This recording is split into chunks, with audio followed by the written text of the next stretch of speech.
Hello and welcome to ManchTalk. I'm Tammy Simmons. And I'm Carla Garrick. And we're not Facebook Living this because apparently Facebook hates Carla. I got banned. And I don't have the app on my phone and refuse to put the app on my phone, and I didn't bring my laptop. So we're going to have to do this just on TV, and we'll do it on YouTube and upload that because as of yet they haven't. And shut to down Library and Odyssey and BitChute and all the other platforms that we now have to create like underground people. You know, Tammy, I grew up in apartheid South Africa. I know. Which was a police state. And I have to say, I am horrified to see us moving in that direction. Everything, discussions are being pushed underground. I mean, I was in college. I remember, like, if you wanted to go to a mixed race party, it was like an underground club. You had to, code words and secret addresses, and this was before social media. So, like, it was you had really to, tricky, like it was, here's a We're going golfing. Yeah. So, I got suspended for 30 days. I have no idea why. I think it was because I shared one photo from the Capitol. It didn't depict violence at all. It was an aerial shot of tens of thousands, possibly hundreds of thousands of people. It was from someone who was there. Someone else had shared it. I shared it and said, wow, I had no idea. For that, apparently, I got caught up in this mass ban that, has caught up people like former presidential candidate Ron Paul. I mean, who bans Ron who literally's Paul? Platform is peace, which I would say is also my platform in case people are getting confused, because apparently people are getting confused.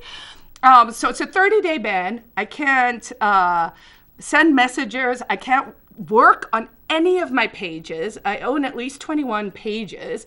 I don't have extra admins for all of them. So, I mean, in some ways, it's been a good learning lesson. I'm now on MeWe. Yeah, I signed Minds. up. I was on Parler for 2 days before. They banned Parler. Well, that's something that people have to really think about whether they're okay with. And if you are okay with it, why is that? So Parler, for those who don't know, because, why would know? Parler's was a counter to Twitter, because people felt that Twitter was restricting who could say what. Look, let's just clarify. It's not that people feel. No, I'm just saying. They happening. were, but let's just say, even if they just felt it. So Parler, because it's okay to have competition. So there was this Parler app. Well, it's not okay when you are, monopolistic. Right. So Parler was hosting their, this all takes stuff behind the scenes that we all don't see on our phone, was using AWS, which is Amazon Web Services. That's where they were hosting. Cloud host, that's where it ran. Well, Amazon decided, well, no, we don't want Parler on using our servers. So Parler then was going to go to other vendors that they use, except for they've been apparently blackballed, and all of their vendors have refused to let them exist. So, this is actually, what we're seeing is what happens when government's too big and corporations are too big, and governments and corporations start to collude, right? Because in a truly free market, meaning that no one gets to say what, it's like, well, you're entitled to your opinion. Exactly. It's also, of course, within that combination, the whole free speech issue, right? I had a phone call yesterday. I got a phone call from an AP reporter who was calling. I had never worked with him before. He left me a voicemail. It was extremely garbled. I called him back. I was like, hi, I saw you called. Who are you? He's like, hi, I'm a reporter from the AP. I know you've been going to some of these rallies, reopen, that kind of stuff. So can you tell me where the armed protests are planned for the 50 states? What is wrong with and the I was like, world? first of all, I don't know who you are, so I don't know why you're calling me and asking me these questions. Second of all, I don't know, because I got banned off Facebook. So, and I should say I'm suspended for 30 days. But, I'm definitely going to be moving my stuff elsewhere. And then, we got talking a little bit, and he had a bit of a tone, and I think I started to take a bit of a tone too. And I was like, well, who are you? And he's like, well, now no one wants to tell me anything. And I'm like, big surprise. Well, we're getting maligned misrepresented in the media, fake news, so at some stage it's like, what is it worth working with you guys? You're a bunch of liars, pants on fires. So what I found peculiar, I said, well, let's do something else first. Yeah, we're never getting to that. So I have decided an incredibly rational person, and people think I'm a hothead, people think I'm opinionated, which I am. I do have, I get frustrated easily, and I do have strong opinions. However, most of the time, whether it's on the right end of the spectrum or the left end of the spectrum, when somebody posts something that just seems a little hard, like remotely, like, well, that's odd, I always click on it, read through, see what it is, usually find myself saying, yeah, you're just nuts, like on both ends. But I take the time to actually try to have some sort of basis for my opinion. I can have a very strong opinion, but it's usually just based on something other than what they read on Facebook or what I saw on the news. So in the last couple days, I feel like I'm just having conversations with people saying they're talking about, and I'll be honest, I'm going to say this, and I say this not because I have insider information or a part of a militia or any conspiracy or anything. Trust me. If that was an armed insurgency, or if those were domestic terrorists in an act of sedition, that is not what it will look like. No. Running in with Trump flags. Think about it. If you were going to take over Congress, do you think your weapon of choice would be a political flag or a pair of horns on a furry hood? Exactly, or a dude in a furry costume with a buffalo. Realistically, what do I think happened? Although I will say this, I don't know with that dude. I can't figure out if he's actually he's just like an actor, like a BLM Antifa kind of dude. He's actor. Definitely been in other places, but I mean. Say what you want about the last week. The memes have been off the charts. So that guy, forever will be the gift that keeps on giving. But one of my favorites was, you know who Vermin Supreme is, right? So Vermin Supreme is the guy with the boot on his head. He's been doing performance art, trying to sort of shine a light on the ridiculously of the system for over 20 years. He's gotten to the stage where people are taking him seriously. Right. And he kind of legitimately put his hat in the ring for the Libertarian Party this last session. And so one of the memes I saw was like, well, at least now there's a guy who makes Vermin Supreme seem normal. See, things. There's always things. The pluses. But so words matter. So I do think it's important to unpack a couple of things here. First of all, the term sedition and insurrection mean things. Yeah. So for the media to suddenly start throwing that around very consistently, you're seeing it in every single article, is them manipulating you. So that is really just something for everyone to... Well, so this morning I said to Dan, because Dan's smart, and I always say, so what do you... So Dan has two brothers. They are on complete opposite ends of the political spectrum. Like, they can't be any farther apart. And his whole family is all in disarray, and we're discussing that. And I said, I'm struggling because I'm attempting to have discussions with otherwise very intelligent people who are reading words and seeing bizarre, taking the house as read and saying, you're calling for the fire department to burn your house down. And you're like, what? Yeah. And things that I can't wrap my head around how you could possibly discern as an intelligent person.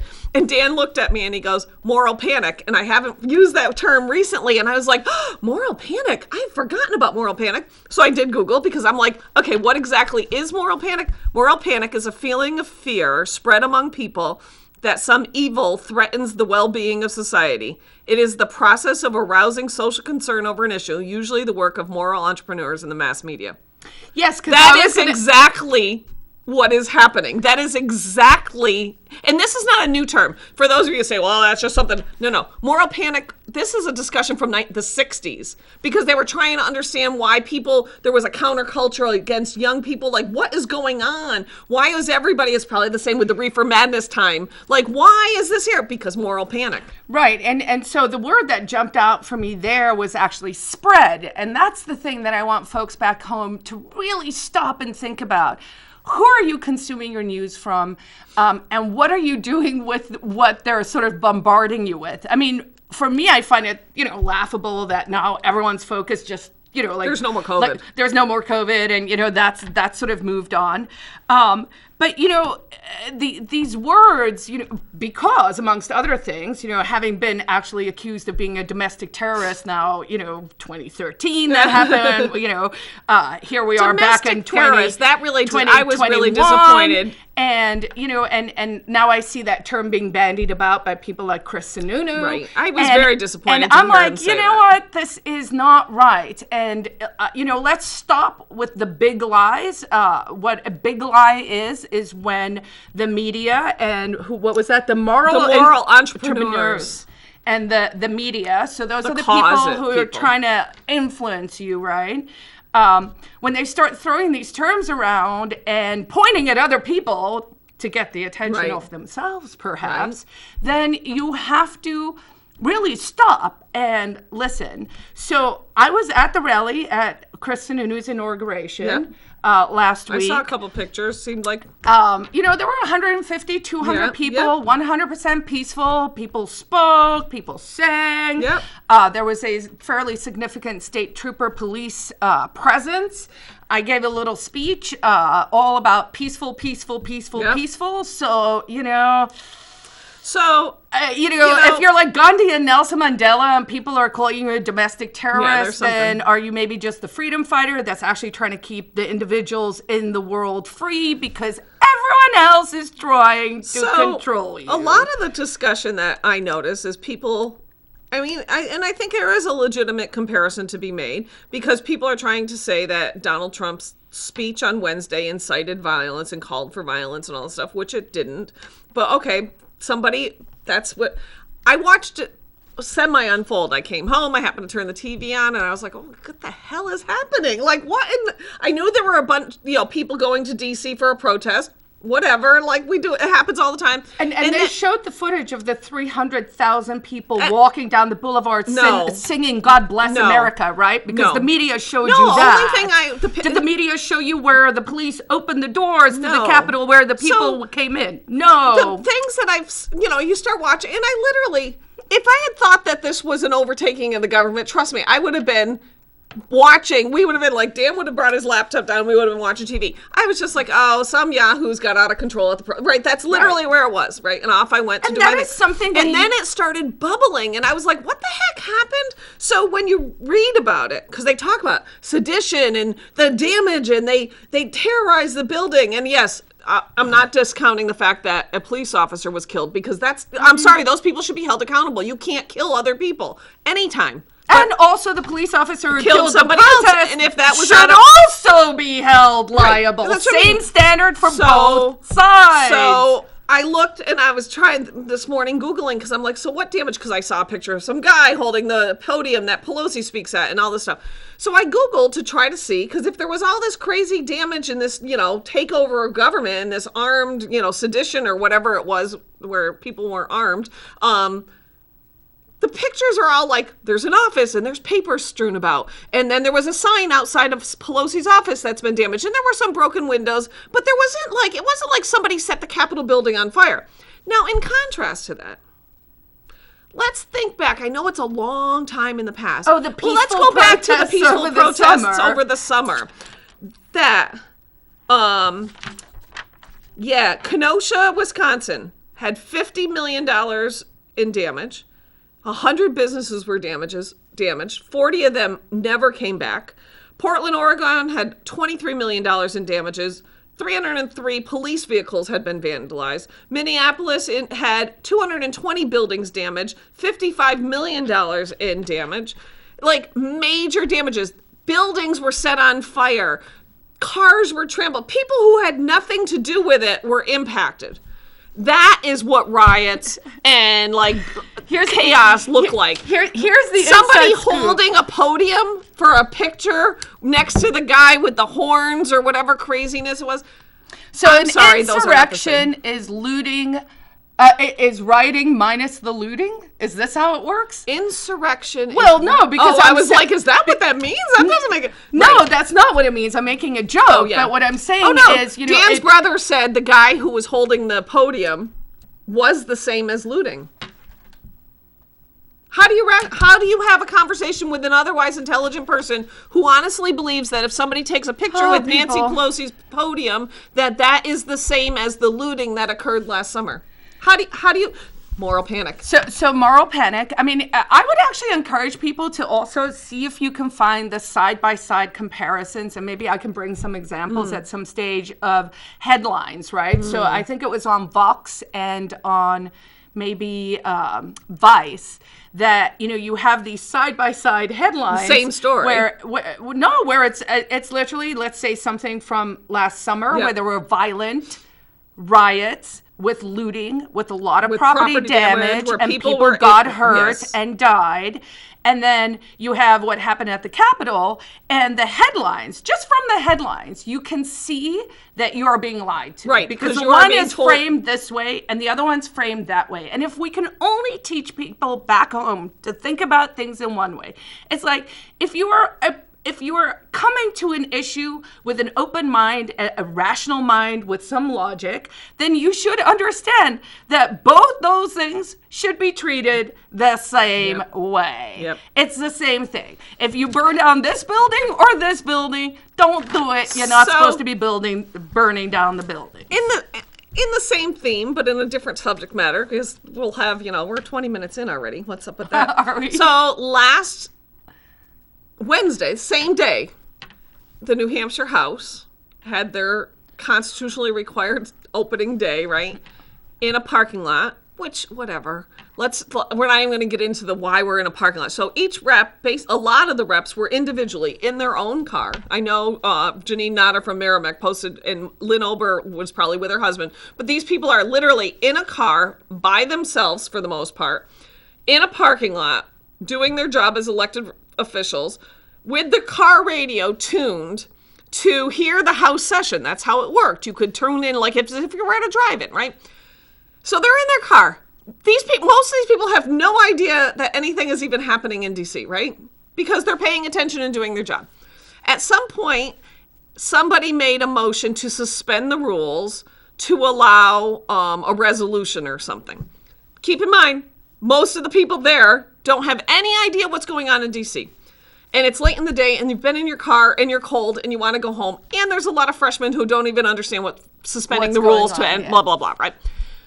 So there's a roll call vote, and 35 of the reps voted no. We're not suspending the rules. 33 of them were Republicans, 2 of them were Democrats.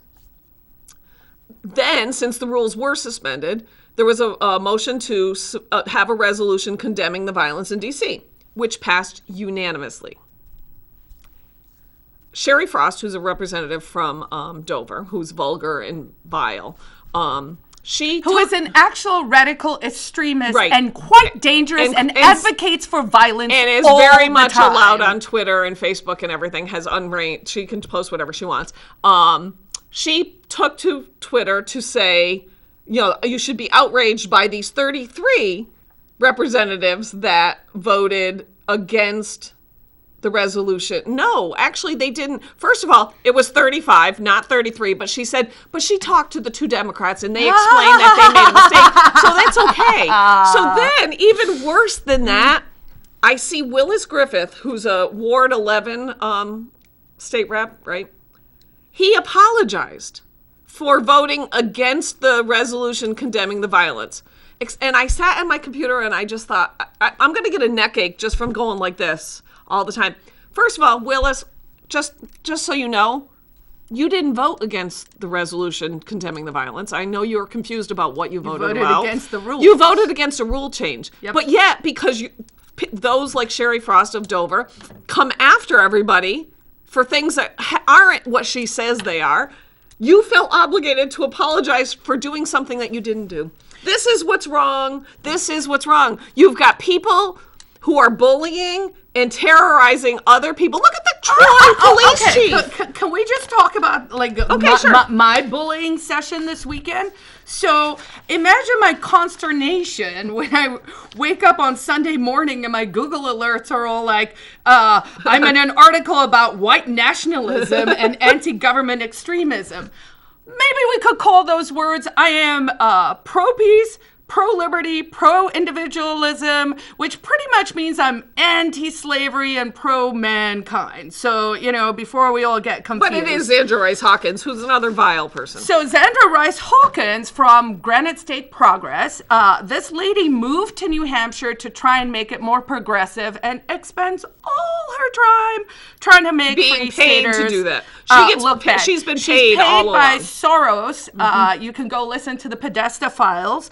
So there's a genuine part of me that just kind of wants to go, Xandra Rice Hawkins loves pedophilia. Right, because so every time someone's going to call me... Well, she does have children, so that would make sense, right? That's about the logic people use. So basically, what I suspect this was, because it's it's really attacking Chris Sununu in some ways, but, it's very cleverly worded to sort of...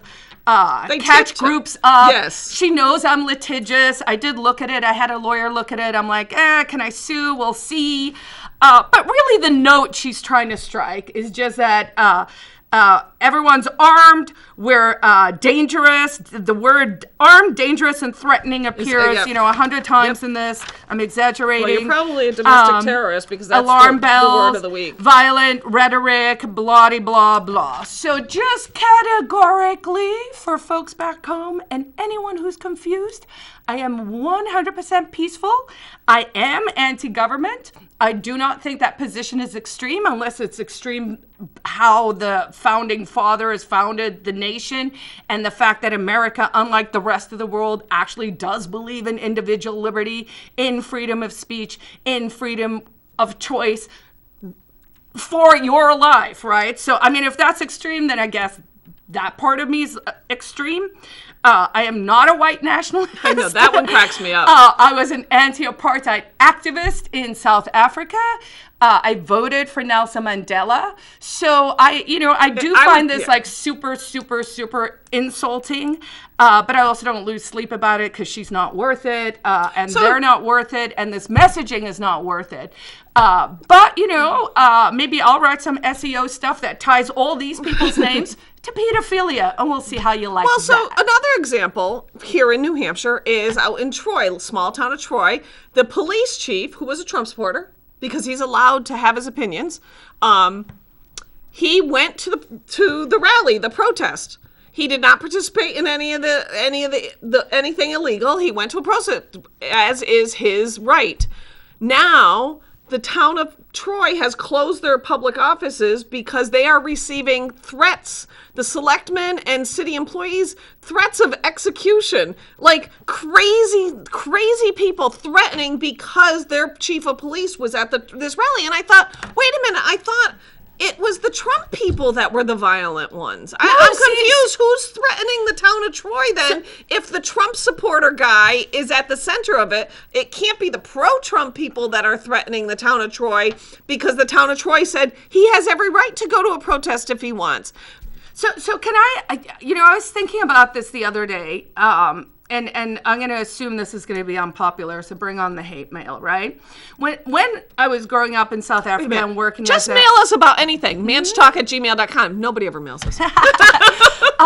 So one of the phrases that came out of the anti-apartheid movement by a radicalized group called the Pan-African Congress, the PAC, they were very communist, and their slogan was one settler, one bullet. So their slogan was pretty much kill the whiteys, right? So that's the milieu I grew up in, and that's not really a good feeling because you don't just want to be judged, especially if you're working with a group of people to try and solve a problem like apartheid was, right? So one settler, one bullet. You're allowed to say that. But on the other hand, now in America, apparently you're not allowed to say things like all lives matter. So, Black Lives Matter, but all lives matter. That's what I believe, right? Like, I believe in peace, and I think we're all equally important. And I was like, wow, if we live in a world where you can say one settler won the bullet, and that's allowed, but you're not allowed to say all lives matter, that's not allowed, then I think we really do need to stop and put our little thinking caps on and be like, what is going on? Moral panic. Being manipulated, and there's moral panic. Yep. So everyone, take a friggin' breather. Did you just swear? Frigging. Frigging. I'm like, holy cow. You're allowed that's to a say- first? No, I was like, wow, that's a first. I'm the one with No, the bad I mean, mouth. I'm not allowed to swear. So can I tell you Yes. about my parking ticket too? So I have a question, and we could do this on air. So I got a parking ticket at 2133. So that's 9:30 last Tuesday for parking too close to a corner. Okay. First of all, I didn't know parking enforcement takes place at 9:33 at night. Yep. So I get it. And I'm like, okay, fine. So yesterday I go online and I'm like, let me just pay the ticket because I'm Before it annoyed blows and up. because before it doubles and then, next thing you know, they're going to round me up, Yep. right? Which they're going to do probably anyway, but mark my words. So I go online and it says on the ticket, it may take up to 24 hours for the information to be there. So it's a week later, and I can't pay my ticket. So now my question to Mayor Craig is, do I have to pay this ticket? Because first of all, I'm non-essential, so I don't feel like I really should have to pay it. And second of all, if I spent the time to go online to do the right thing and it's not there, then I think you should void the ticket. Thank you. There you go. I don't disagree. Two things. Next week, the week of the 17th, I guess, whatever next week is. Christmas trees. Put your dead Christmas trees to the curb next week and only next week if you want the city to pick them up. And I just wanted to remind people that McIntyre Ski Area is open. They have tubing, they have skiing and whatnot. You can get more information about them at McIntyre Ski Area. That's MCINTYRE skiarea.com. But that's a great little thing we have in right here in Manchester that I don't think everybody realizes. And of course, buy my book, The Ecstatic Pessimist, where you can learn that I am just an awesome person who doesn't need to be called names. That's all we got. Hopefully we have a more peaceful week and a little less crazy. We'll see how that works out. And meanwhile, we'll be back next week with more fun topics. More fun. And now that they banned me off Facebook, find me on Twitter because I'm just going to go all out there till I get banned there as well. We'll see you next week. Bye, guys. Bye. Peace out.